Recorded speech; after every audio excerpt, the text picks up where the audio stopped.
여러분, 묻지마 신용대출이라 이들이 위험하다. 도대체 이들이라는 게 누굴까요? 또 묻지마 신용대출은 도대체 누가 하고 있는 걸까요? 여러분, 이것을 한번 보세요. 저도 충격을 받았습니다. 2년 사이에 인터넷 은행 3사가 20대에게 신용대출한 증가율입니다. 보시는 것처럼 505.97%입니다. 제가 수치를 잘못 쓴 게 아닙니다. 50.5%가 아니고요. 505.97%예요. 와, 장난 아니죠. 엄청나게 늘어났죠. 실제로 지표를 한번 보실래요? 2020년만 하더라도요. 인터넷은행 3사가 20대에게 신용대출해 준 금액은요. 3,797억 원. 그런데 2022년에는 2조 3,011억 원입니다. 엄청나죠. 그러니까 늘어난 수치가 505.87%, 1조 9,213억 원이 늘어난 겁니다. 진짜 장난 아니게 늘어나죠. 물론 말입니다. 인터넷 은행이 태생이 역사가 오래되지 않았으니까 초기에 비해서 지금 2022년 2년 사이에 이렇게 늘어나는 것도 사실이지만 늘어나도 너무나 많이 늘어났다는 겁니다. 게다가 그것도 20대에게 말입니다. 여러분도 알다시피 20대가 갚을 능력이 많이 떨어지잖아요. 20대는 대부분 학생이 많습니다. 학생이 많은데 학생이 이거 갚을 능력이 굉장히 많이 떨어지는 것 아니겠습니까? 그런데도 말입니다. 이렇게까지 늘어난다는 것은 과연 괜찮을까 하는 얘기를 진짜 많이 합니다. 은행별로도 봐도 여러분 깜짝 놀라실 거예요. 지금 토스뱅크 후발주자죠. 9,703억 원을 대출해 줬습니다. 카카오뱅크 8,127억 원이요. K뱅크도 5,179억 원입니다. 결코 이게 적은 숫자가 아닙니다. 전년하고 비교해 보면 말입니다. 지금 토스뱅크 같은 경우는요. 워낙 많이 늘어났습니다. 워낙 많이 25배 정도는 24배. 24배. 토스뱅크는 후발주자니까 아마 많이 대출을 해줬을 거라고 생각을 하는데 25배가 늘어났으니까 이게 퍼센테이지로 나누기가 쉽지 않고요. 카카오뱅크 같은 경우나 K뱅크도 50%가 더 늘어났습니다. 50%.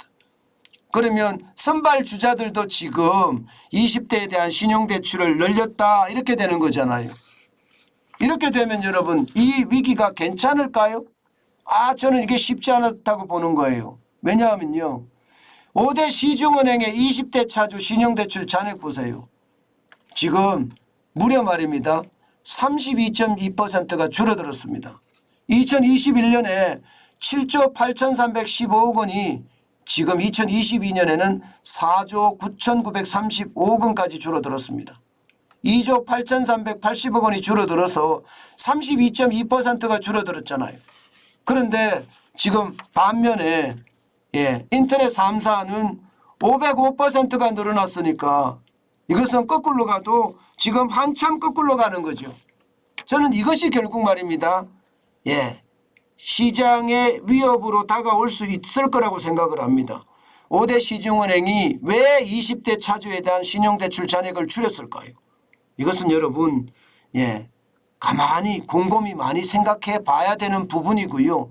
반면에 인터넷 3사가 늘린 것도 이게 시장에 저는 위험으로 작용할 수 있다고 생각을 합니다. 게다가 말입니다. 늘어나는 속도가 너무 빨라요.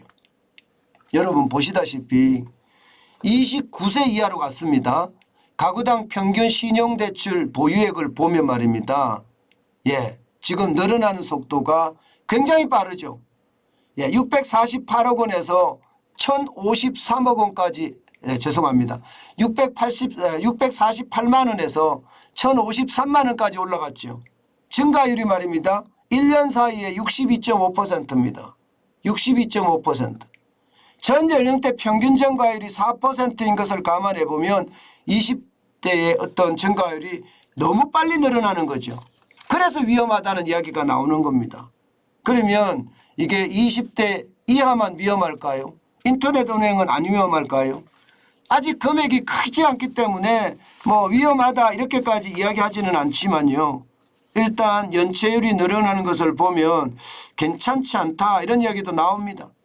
지금 연체율 자체가 말입니다. 요 1년 사이에 카카오뱅크 같은 경우는 2배 늘어났습니다.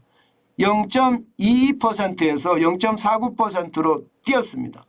토스뱅크는 이게 설립 연도가 얼마 안 됐으니까 아직까지 많이 늘어나는 게 0%, 0.72%까지 뛰었다 이렇게 이야기하는데 이것은 좀 더 두고 봐야 되는 거고요.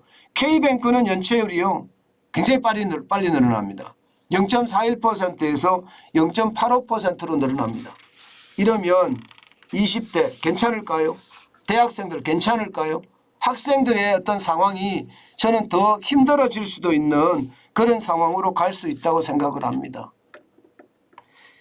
그래프를 볼 때마다 느끼는 게 이게 충격이 더 커지지 않겠느냐 하는 생각 저는 많이 하는데요. 이게 각 계층별로 부채가 많아진다는 것도 위험한데 너무 과도하게 빠르게 늘어난다는 것도 위험합니다. 경제가 좋아지면 이자뿐만 아니라 원금도 갚을 수 있지만 요즘같이 말입니다. 최저임금이 이렇게까지 폭등하는 순간에서는요. 웬만하면 사람을 안 쓰려고 해요. 자영업자들도 말이 망하고요. 그러면 벌 수 있는 공간이 굉장히 적다는 건데 학교 다니면서 번다고 생각을 해보세요. 쉽지 않습니다. 그러면 파산할 확률도 높아지고요. 게다가 3D 업종은 일을 안 한다고 하잖아요. 더럽고 위험하고 어려운 일은 안 하려고 들잖아요. 그러면 신용 대출을 갚지 못해서 신용 위기를 겪는 20대가 많아지지 않겠느냐. 결국 이게 많아지면 여러분 결국 개인 파산이 커지고요. 개인 파산이 커지면 제가 말씀드린 부채 폭발이 일어날 수가 있습니다. 어디서 단초가 제공될지 모르지만 분명한 것은 부채 폭발에 대한 위험이 더 높아졌다. 이렇게 얘기할 수 있을 것 같습니다. 그만큼 시장의 위기가 다가온다 이런 생각 저도 많이 해봅니다.